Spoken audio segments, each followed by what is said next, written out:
Hi everyone, welcome back to another series. In this particularly, will be what I have generally seen is if you want to see a lot of resources for machine learning, you do easily find. But when it comes to some resources which gives you the theory, also at the same time gives you the practical knowledge of how to go about and implement those things, I see those kind of uh, l- resources are not present end to end. So in this particularly, what I'll be doing is in this particular session of series, I'll be going on different ML algorithms that we have, try to explain them, and then try to code them in a particular fashion so that you get a holistic understanding.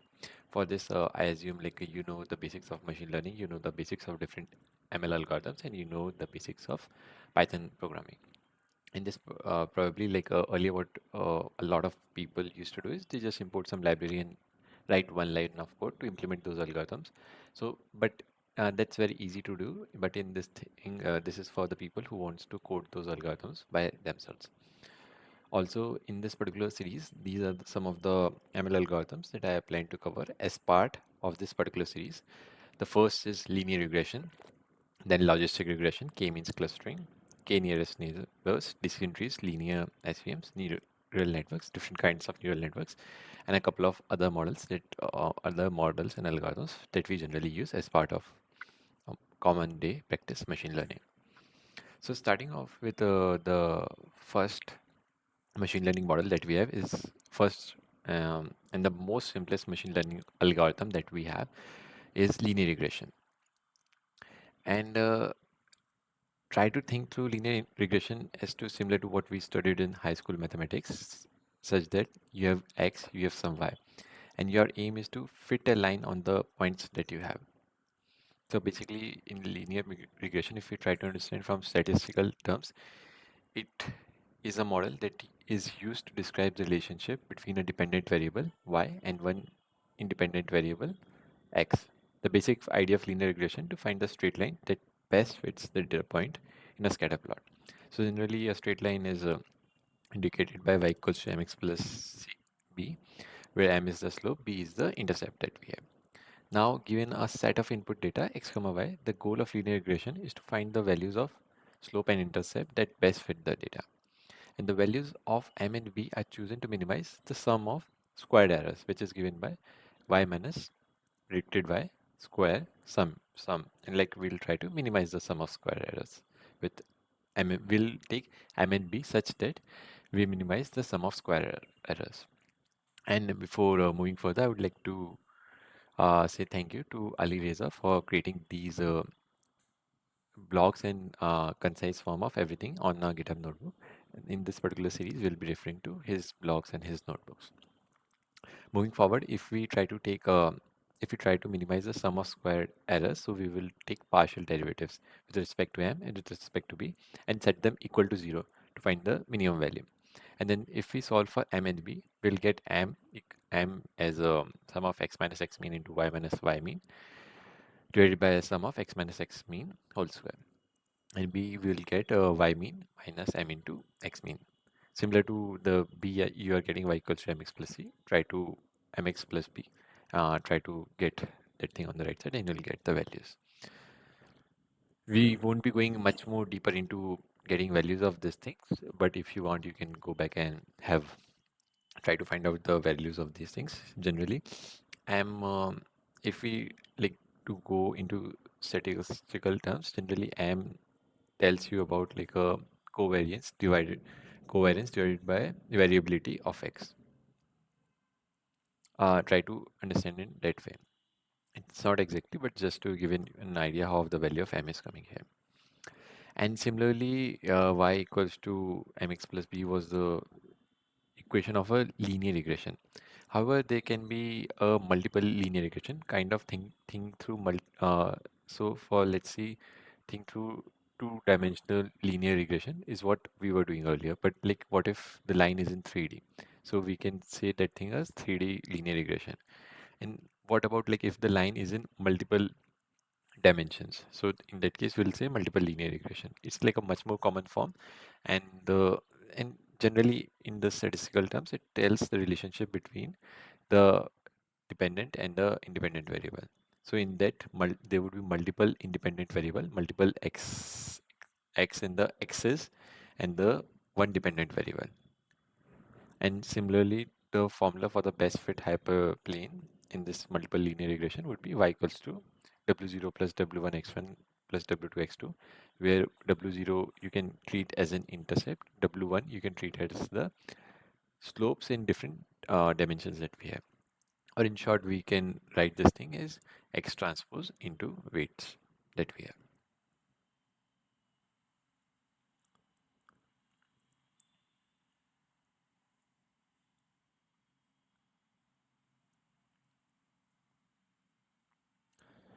And the basic implementation of this thing will go like this. It's similar to how I hope you have an idea about object-oriented programming, how it's coded in Python. So in this particularly, we are importing NumPy, then we are creating a class linear regression. In that, we are doing initialization of slope and intercept as none because we are not aware of what's exactly the slope and intercept are. However, we are defining these variables. And then we are defining a fit function in which what we are saying is we'll pass slope, intercept, the independent variable x and the dependent variable y. Now we are seeing the number of dimensions it should have should be number of dimensions it should be equal to the x that we have. And for finding x mean, we can just take mean across all the x's that we have. For finding y mean, we can take mean across all the y's we have. So numerator we have said is 0. The initialize we have denominator initialize equal to 0. So now what we are saying is just have one more look over this formula. So what we are trying to do is we are trying to write this thing in form of Python. So this is nothing but sum of x minus x mean into y minus y mean. So that's what we'll be doing here. So we have like a run the loop of. So since we said sum, this is running from I think I equals to 0 to I equals to n. I equals to 1 to I equals to n, where it's covering all the different x's that we have. So if we do that, in that we are calculating the numerator, and similarly in which x minus xi minus x mean into yi minus y mean, and then we are summing off all these variables for different i's that we have, and then similarly we are calculating the denominator xi minus x mean whole square. And once we get the numerator and denominator, so we are saying the slope equals to numerator by denominator. So that's what we said here. The slope equals to numerator. We have calculated this numerator. We have calculated this denominator. And now we are saying the slope equals to numerator by denominator. And then for intercept, what we are saying is intercept, what we calculated here is y mean minus slope into x mean. So particularly we got x mean here, y mean here, and we got the value of m here. So what we are saying intercept equals to y mean minus slope into x mean. And then particularly we have also written a predict function. What it does is it gives like a the x variable that we have and the intercept and the slope. Here we are passing those. So we are saying y prediction equals to we do not have value, but like now we are saying like you give us any x for all x's in the x set that we have. Y prediction append in y prediction m into x plus c self dot slope into x plus self dot intercept and return the y prediction. So let's see how this thing will work out. For example, we have an numpy array, but for the x's 1, 2, 3, 4, 5. For y, we have the array 2, 4, 5, 4, 5. And now we are running, we are creating an instance of a linear regression class. So this thing was named linear regression. And in this particularly, what we did is we created an instance of the class. Then we created fit. From fit, we will get a self dot slope, self dot intercept. Now we are printing the slope. Now we are printing the intercept. And then now we are running the prediction for these initial sets of variables that we have. So we'll get an array, numpy array for y prediction, and then we are printing that numpy array. So if you see like for this 2, we are getting 2.8. For 4, we are getting 3.4. However, for 5, we are getting 4. You see like there is some errors that we have, but this is the line that like 2.6 x plus 2.2. This is the line which minimizes the sum of squared errors. So there is one more way. So generally here what is happening here is I'll try to explain. This is a very brute force way of calculating because for each and every variable we are running through the loop and calculating each and every value. So there is a better way of doing this thing is like you take the all the array as one, all the arrays one as one vector and then try to do this thing mathematically in a much more profound way. So for that we use the vectorize method. In vectorized form, what we are saying is y equals to x into weights.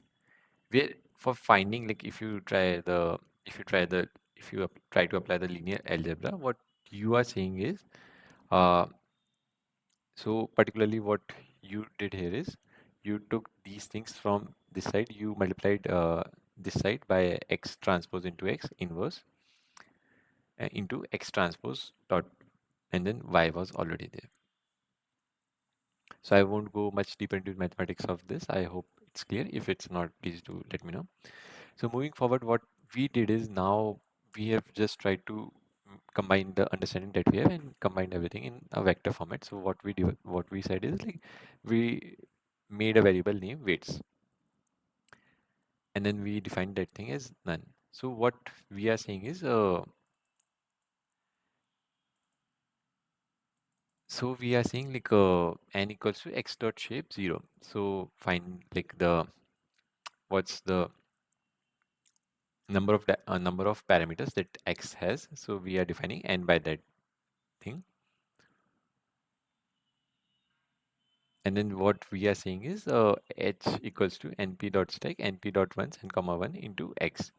Now we are defining w equals to np into linear argument into inverse. So what we are particularly doing in this particular place is just defining w equals to then we are doing inverse of x transpose into x transpose dot product x into x transpose into y. So now we are defining once we have got all the weights that we have. So I think like the bias term that we had in this multiple dimension vector is the zeroth element. So then particularly when we are trying to predict, what we are trying to do is n equals to x dot shape. So we have defined the dimensions. Then we are trying to find, then we have x defined by like I think here we are using the h-stack function from uh, numpy and then we are returning x dot self dot w. So we are returning the x into self dot w. So we are returning y here, y prediction. So particularly what we are doing here is we are sending an array, pairs of arrays, 12, comma 2, 4, comma 5, 7, comma 8, and then we are passing the values in the y format will be 9, 17, and 26. Now we are just trying to vectorize this thing in a very easy fashion that we are fitting on this instance and then printing the weights for these different dimensions that we have. And then what we are trying to do is we created one new array and then we tried to create a y prediction and then we are predicting the y predicted.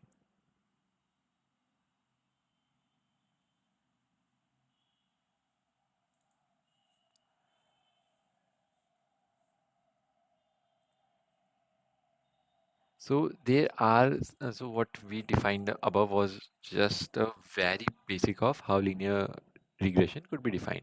However, if you have a better idea of how things goes in statistics, you'll realize this thing is prone to a lot of errors or in the sense of there are a lot of places where the results might not be that great if you are just applying linear regression. So there are some of the ways how you can update this process or how you can get better fitted line.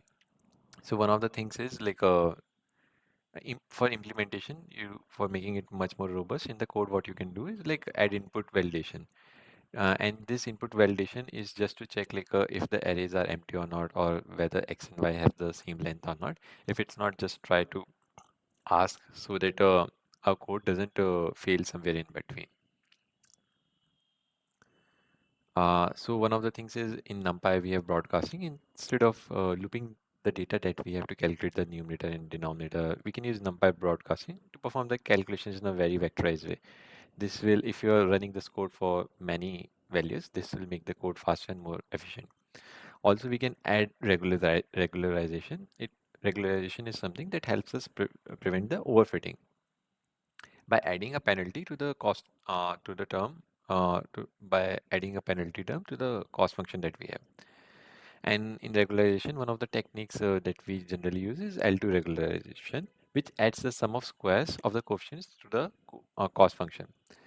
And this can easily be added to the code by adding a regularization parameter to the constructor. And also, we will be using the gradient descent for large data sets calculating the inverse of matrix in normal equation.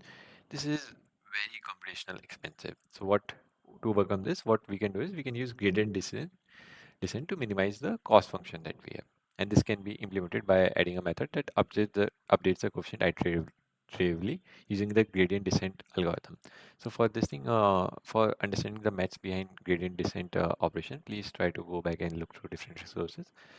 We won't be providing much details in this. If you are much keen, like if you are not that keen, and if you have a good understanding, let's move forward. So here's the updated code, like implementing these improvements set here.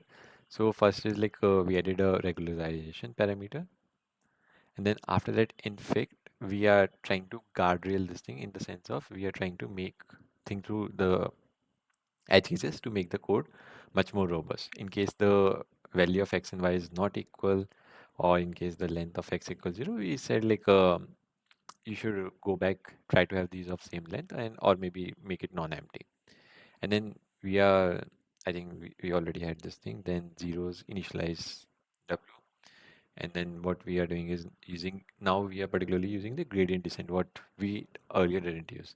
So earlier what we were doing is particularly we were in this first thing is like in the second thing is we vectorize everything to return x dot self w, and w we were calculating by this particular equation. Now to find these w's, what we are trying to do is minimize the cost function that we have. So in this particularly, y prediction equals to x comma w. From that particularly, using the gradient descent formula we generally have, we are trying to calculate the cost. In this, I'll try to explain on a high level what's happening is we are doing y prediction minus y whole square, sum of that, plus we are adding the regularization parameter into sum of w square.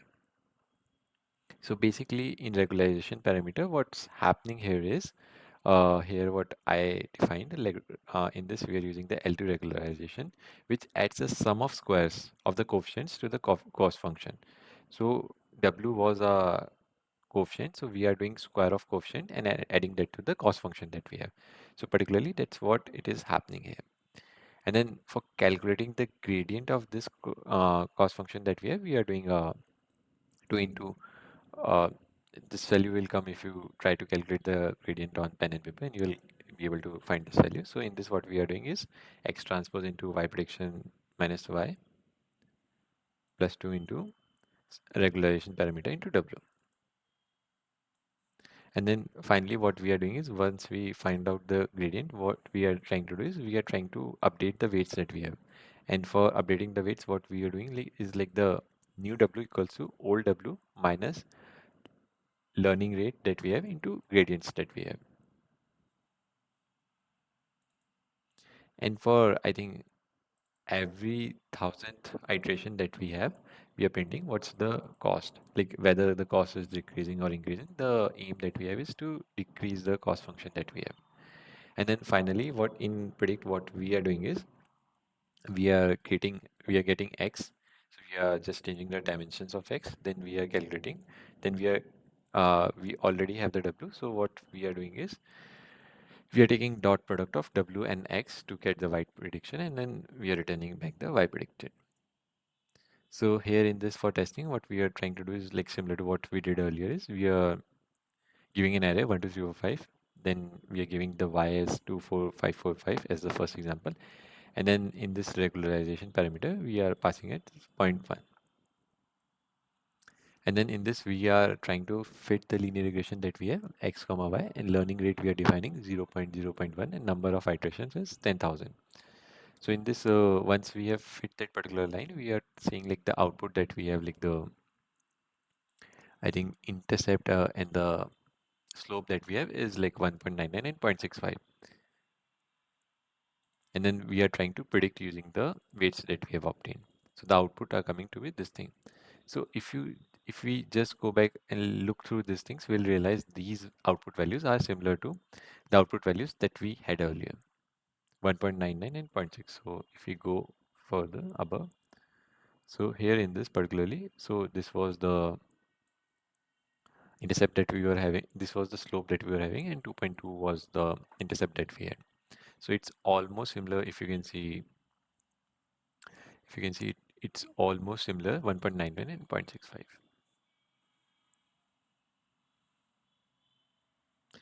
And for visualizing this thing, so now we are trying to visualize what we have done is like we had 5 data points, 1 comma 2, 2 comma 4, 3 comma 5. So what we had, 1 comma 2, 2 comma 4, 3 comma 5, 4 comma 4, 5 comma 5, 4 comma 4, and 5 comma 5.